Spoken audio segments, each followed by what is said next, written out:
Shalom, selamat malam Bapak Ibu yang terkasih dalam kasih Kristus. Malam hari ini kita akan mendengarkan renungan malam dengan tema Tuhan tempat perlindungan yang kokoh, yang diambil dari Mazmur 31 ayat 4. Demikian firman Tuhan, sebab engkaulah bukit batuku dan pertahananku, dan demi namamu tuntunlah dan bimbinglah aku. Saudara-saudara yang terkasih dalam kasih Kristus, ayat ini ditulis Daud pada masa yang tidak mudah. Ia menghadapi tekanan, ancaman, dan ketidakpastian. Namun, yang perlu kita perhatikan, dalam situasi seperti itu, Daud mengakui bahwa Tuhan adalah bukit batu dan pertahanannya. Saya coba menerapkan dengan kondisi kita saat ini, yang sebagian besar berada di daerah Jabodetabek. Menurut saya, firman ini sangat relevan. Banyak dari kita, termasuk saya, yang menjalani hari-hari yang penuh tekanan.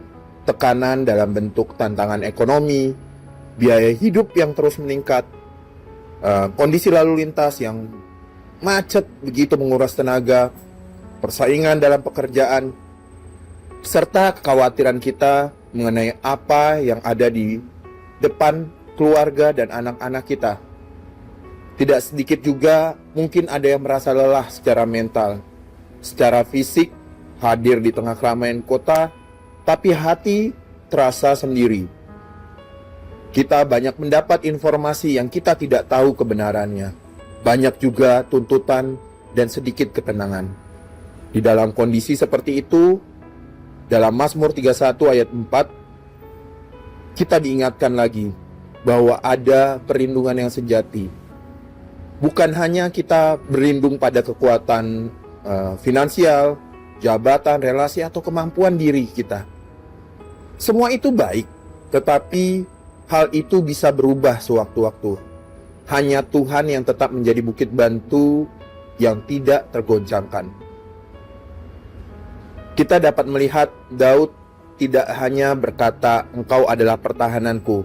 Ia juga mengingatkan kita, ada permintaan, tuntunlah dan bimbing aku. Ini menunjukkan bahwa selain perlindungan, kita juga membutuhkan pimpinan dari Tuhan. Begitu banyak keputusan yang harus kita ambil dalam setiap hari. Bisa saja dalam pekerjaan, keluarga, pelayanan, pendidikan, ataupun masa depan. Kita memerlukan dan membutuhkan hikmat Tuhan agar tidak hanya selamat dari masalah, tapi juga berjalan di jalan yang benar. Sebagai jemaat Tuhan yang hidup dengan penuh hiruk pikuk pekerjaan, lingkungan keluarga, ataupun lingkungan pertemanan, mari kita belajar berhenti sejenak setiap hari untuk datang kepada Tuhan.